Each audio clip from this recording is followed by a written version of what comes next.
नंदू के घर में नाश्ता के लिए सिर्फ एक रोटी थी। नंदू ने रोटी का टुकड़ा अपू को खिलाया। बच्चों, नंदू की जगह अगर आप हैं तो क्या करेंगे? अगर मैं नंदू की जगह होता तो मैं भी अपने छोटे भाई अप्पू को प्यार से रोटी का टुकड़ा खिलाता। फिर मैं उसके साथ खेलता ताकि वो खुश हो जाए। अगर हम दोनों को भूख लगती तो मैं कुछ और खाने की कोशिश करता। मैं हमेशा अपने भाई का ख्याल रखता।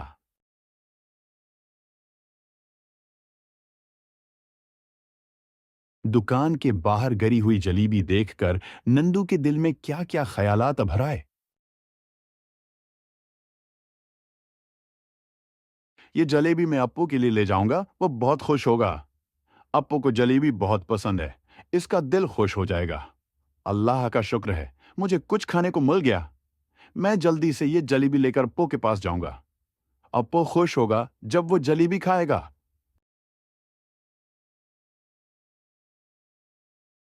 अप्पू को खुशी खुशी जलेबी खाते देखकर नंदू बहुत खुश हुआ। क्यों? नंदू अप्पू को खुशी खुशी जलेबी खाते देखकर इसलिए खुश हुआ क्योंकि वो अपने भाई से बहुत मोहब्बत करता था और उसे खुश देखना चाहता था। नंदू ने अप्पू के लिए जलेबी हासिल की और जब अप्पू ने वो जलेबी खुशी से खाई तो नंदू भी खुश हो गया।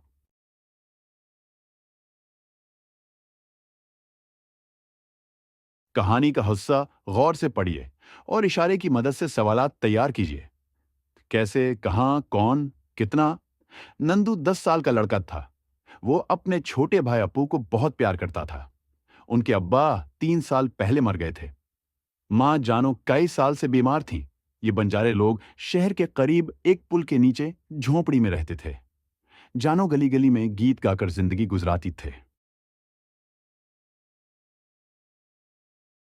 नंदू की उम्र कितनी थी? नंदू किससे बहुत मोहब्बत करता था? अब कब वफात पा गए थे? अम्मी जान कितने सालों से बीमार थी? ये कहाँ रहते हैं?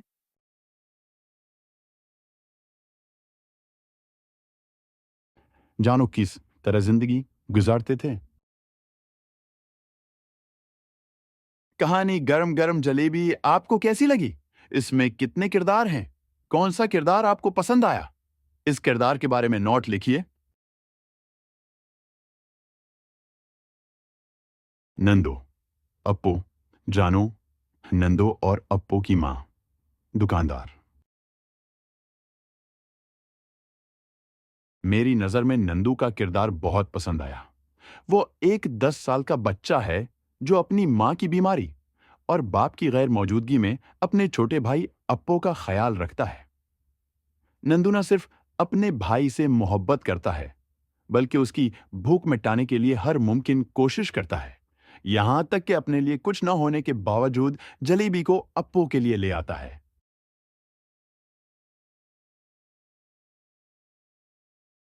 नंदो एक बहुत प्यार करने वाला और जिम्मेदार बच्चा है। वो अपने छोटे भाई अप्पू का बहुत ख्याल रखता है, यहां तक कि अगर वो खुद भूखा हो। नंदू अपने भाई को खुश देखकर खुश होता है और उसकी भूख को मिटाने के लिए सब कुछ करता है।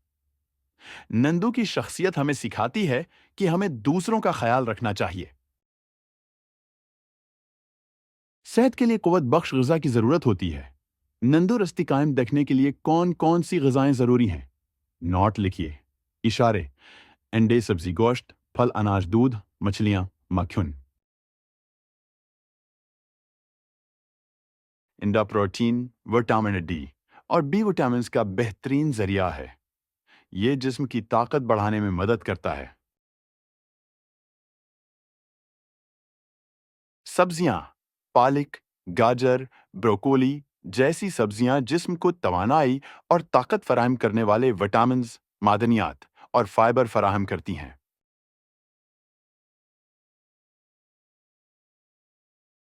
गोश्त: गोश्त में प्रोटीन, आयरन और विटामिन बी 12 होते हैं। ये खून को सेहतमंद बनाता है और हमारे पिठों को मजबूत करता है।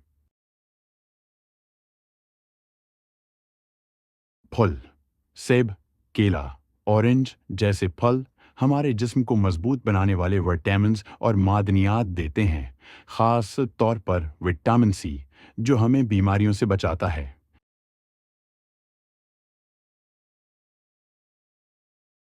अनाज, गेहूं, चावल और जो हमें ताकत देने वाले कार्बोहाइड्रेट्स देते हैं। दूध दूध कैल्शियम और विटामिन डी का एक अहम जरिया है जो हड्डियों और दांतों को मजबूत करता है।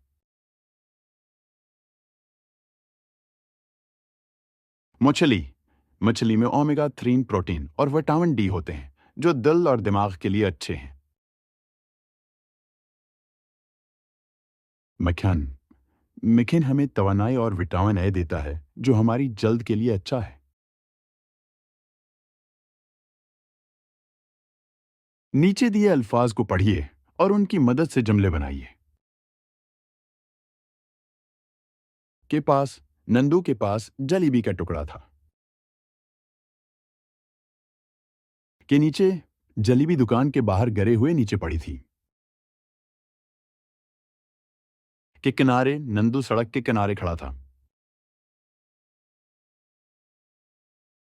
के बाहर दुकान के बाहर एक जलेबी गिरी हुई थी। के लिए नंदू ने अप्पू के लिए जलेबी खरीदने की कोशिश की।